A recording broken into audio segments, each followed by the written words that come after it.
Welcome all of you on the platform of ICS Online. So today we are discussing about formation or creation of Bihar as a state. और हम कह सकते हैं formation of Bihar, modern Bihar. आप बिहार के position, Bihar के location map पे समझ सकते हो। So here we are with this topic. ये मॉडर्न हिस्ट्री के बहुत इंपॉर्टेंट टॉपिक्स में से है। यहाँ से क्वेश्चंस देखने को मिलते हैं काफ़ी बिहार रिलेटेड एग्जाम्स में। So moving ahead, Bihar as a modern, Bihar का जो फॉर्म है, जो आप पॉलिटिकल मैप पे बिहार का पोजीशन देखते हो as a separate political entity, ये कैसे एग्जिस्टेंस में आया, इसका फॉर्मेशन कैसे हुआ, कैसे आप सब जानते हो कि बिहार बिहार पहले बंगाल प्रोविंस का एक हिस्सा हुआ करता था। तो ये कैसे इससे सेपरेट हुआ, किन लोगों का इसमें कंट्रीब्यूशन है, यही इस टॉपिक के अंडर हम लोग समझेंगे। So there are few names which were very important with respect to formation of modern Bihar. So all of you must be aware of these names, but इनके contributions को समझना काफ़ी important है। ऐसा नहीं है कि यही चार लोग important थे, but काफ़ी और भी लोगों ने इसमें एफर्ट दिया। बट दिस ये ऐसे लोग हैं जिनसे जो लीड कर रहे थे मूवमेंट को, किसी न किसी फॉर्म में लीडरशिप पोजीशन पे थे। So you all of you know about Sachchidananda Sinha, very important figure in modern India. काफ़ी रोल आपने इनका पढ़ा होगा। कॉन्स्टिट्यूंट असेंबली के फर्स्ट इंटरिम मीटिंग जो हुई थी, उसके प्रेसिडेंट भी यही थे। बाद में president doctor Rajendra Prasad appoint हुए थे। सो उसके बाद महेश नारायण, अली इमाम एंड मोहम्मद फ़खरुद्दीन। इन सब में भी सबसे इम्पोर्टेंट किसी का कंट्रीब्यूशन है तो वो है डॉक्टर सचिदानंद सिन्हा का। सो मैंने इनके इसीलिए फिगर्स भी लगाए हैं। ये हैं सचिदानंद सिन्हा, ये महेश नारायण और ये अली इमाम। सचिदानंद सिन्हा के बारे में जानना बहुत इंपॉर्टेंट है। ये बहुत ही एमिनेंट लॉयर, बैरिस्टर थे, लॉ के बहुत बड़े जानकार थे। अपने समय में स्टूडेंट टाइम पे काफ़ी इंटेलिजेंट स्टूडेंट, काफ़ी टैलेंटेड स्टूडेंट रहे हैं। और इन्हीं को टाइटल दिया जाता है मेकर ऑफ मॉडर्न बिहार। तो ये क्वेश्चन अगर आपको कहीं देखने को मिलता है कि who is termed as maker of modern Bihar, तो सचिदानंद सिन्हा ही होंगे। एक्चुअली इस पूरे इवेंट को, क्रिएशन ऑफ मॉडर्न बिहार कैसे स्टार्ट हुआ, इसको मैं एक स्टोरी लाइन में आपको समझाना चाहूँगा। आप एकदम इसको एक स्टोरी लाइन में समझते हो तो आपको क्रोनोलॉजी में इवेंट्स याद रहेंगे। बाद में फैक्ट्स मैंने एक जगह सारे लिख दिया है एग्जाम पॉइंट ऑफ व्यू से, तो वो आप पढ़ सकते हो। बट एक स्टोरी लाइन में इस चीज़ को समझो। वो ये था कि बिहार ब्रिटिश इंडिया में बंगाल प्रोविंस का हिस्सा हुआ करता था। उस समय सचिदानंद सिन्हा लॉ पढ़ने लंदन गए हुए थे। वहाँ वो जब ये लॉ पढ़ रहे थे, ये बात है 1889 की। तो उनसे काफ़ी उनके स्टूडेंट्स जो आसपास थे, फ्रेंड्स, उन्होंने पूछा कि तुम इंडिया में, ब्रिटिश इंडिया में कहाँ से बिलोंग करते हो? तो उन्होंने कहा मैं बिहार से बिलोंग करता हूँ। तो उन लोगों ने कहा कि बिहार को ब्रिटिश इंडिया के मैप पे दिखाओ।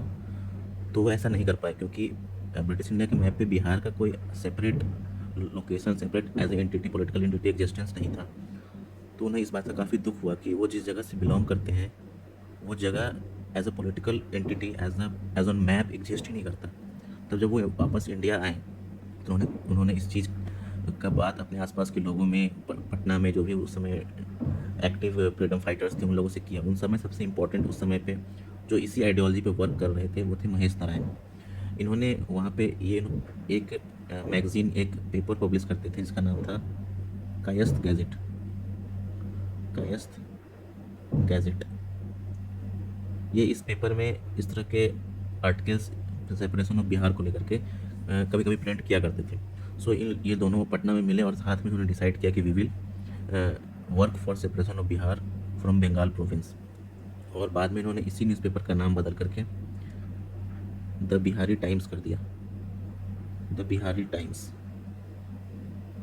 ये एग्ज़ाम में क्वेश्चन भी आ चुका है कि बिहारी टाइम्स न्यूज़पेपर के एडिटर या संपादक कौन थे, तो पहले महेश नारायण ही थे। ठीक है। उसके बाद ये इन्होंने इसी न्यूज़पेपर का नाम बाद में बदल करके बिहारी कर दिया क्योंकि अब ये कम्प्लीटली डेडिकेटेड थे इसी मोटिव पे कि we need to separate Bihar from Bengal.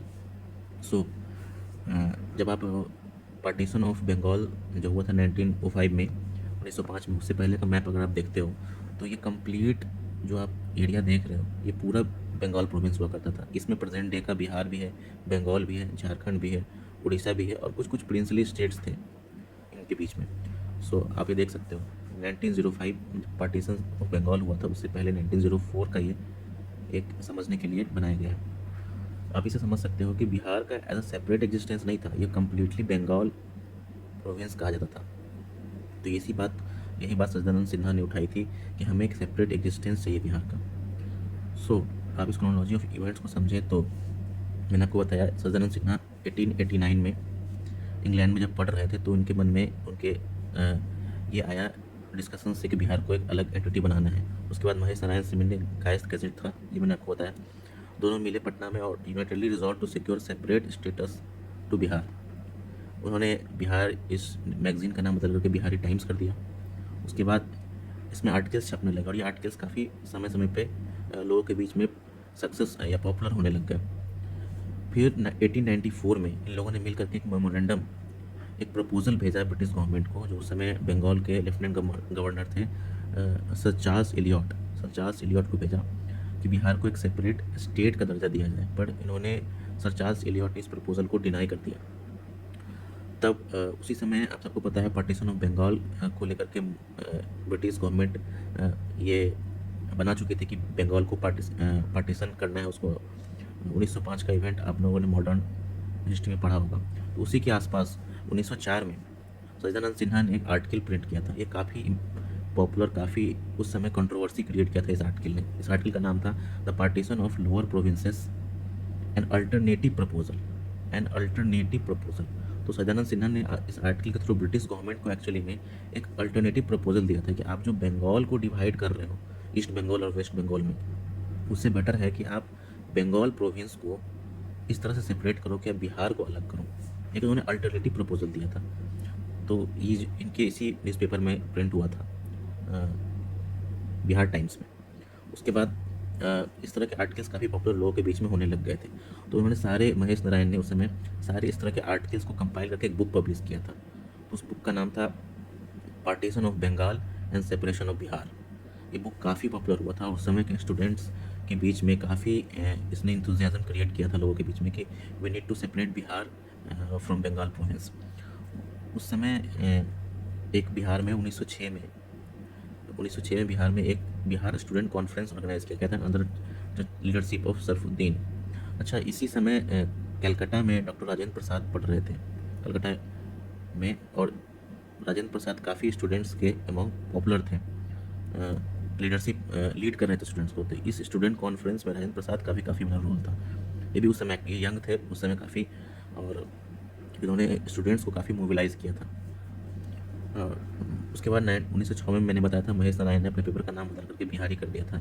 ये फैक्ट भी प्रीलिम्स में बिहार पीसीएस के प्रीलिम्स में आ चुका है। सो उसके बाद 1908 में, अच्छा इस बीच में 1907 में क्या होता है कि महेश नारायण जी का डेथ हो जाता है। तो थोड़ा सच्चिदानंद सिन्हा लीडरशिप पोजीशन में अकेले पड़ जाते हैं, but then other leaders like आप देखेंगे आगे अली इमाम, मोहम्मद फ़खरुद्दीन ने इनका काफ़ी साथ दिया इस चीज़ को लेकर के। तो ये एक बहुत बड़ा सेटबैक था। 1907 में महेश नारायण का डेथ हो गया था और ये काफ़ी इंपॉर्टेंट फिगर रहे हैं सेपरेशन ऑफ बिहार को लेकर के। अच्छा, 1908 में फिर क्या हुआ कि बिहार प्रोविंशियल कॉन्फ्रेंस ऑर्गेनाइज होता है। ये काफ़ी इंपॉर्टेंट इवेंट है, ये भी काफ़ी बार पूछा जा चुका है कि बिहार प्रोविंशियल कॉन्फ्रेंस कब ऑर्गेनाइज किया गया था। पटना में ऑर्गेनाइज किया गया था, और इसी के बैकड्रॉप में कहें या इसी के सक्सेसर में कहें, बिहार प्रोविंशियल कांग्रेस की भी स्थापना हुई थी। अच्छा, इस बिहार प्रोविंशियल कॉन्फ्रेंस में मोहम्मद फ़खरुद्दीन ने एक प्रपोजल प्लेस किया था for separation of Bihar from Bengal. उसके बाद क्या होता है कि 1910 में सच्चिदानंद सिन्हा इलेक्ट होते हैं सेंट्रल लेजिस्लेटिव काउंसिल में फ्रॉम बंगाल प्रेसिडेंसी, और ये इवेंट काफ़ी इंपॉर्टेंट रहता है, काफ़ी लैंडमार्क इवेंट रहा है ये, क्योंकि सच्चिदानंद सिन्हा जो बहुत समय से सेपरेशन ऑफ बिहार के लिए आवाज़ उठा रहे थे, वो फाइनली इलेक्ट होते हैं सेंट्रल लेजिस्लेटिव काउंसिल में। अब वहाँ ये अपनी बात को रख सकते हैं। उसके बाद इन्होंने इनकी रिकमेंडेशन से और इनके परसुएसन से सर अली इमाम को as a law member appoint किया जाता है executive council of governor general. Sir Ali Imam भी बहुत ही बड़े फेमस बैरिस्टर थे, लॉ के बहुत ही बड़े जानकार थे, और इन्होंने भी सेपरेशन ऑफ बिहार मूवमेंट में काफ़ी सपोर्ट किया था, काफ़ी रोल प्ले किया था। तो जब ये लॉ मेंबर बनाए जाते हैं executive council of governor general में, तो आप देख सकते हैं कि दो इम्पॉर्टेंट ब्रिटिश कह सकते हैं कि ब्रिटिश पोजीशंस पे गवर्नमेंट के बहुत ही काफ़ी नज़दीक दो इम्पोर्टेंट पर्सनैलिटीज़ बिहार के थे, जैसे कि Sadanand Sinha central legislative council में थे और अली इमाम एग्जीक्यूटिव काउंसिल में थे। तो अब ये दोनों मिल करके परसुएट करना, प्रेशराइज़ करना शुरू करते हैं गवर्नमेंट को कि आप बिहार को एक इंडिपेंडेंट स्टेट के बारे में सोचिए।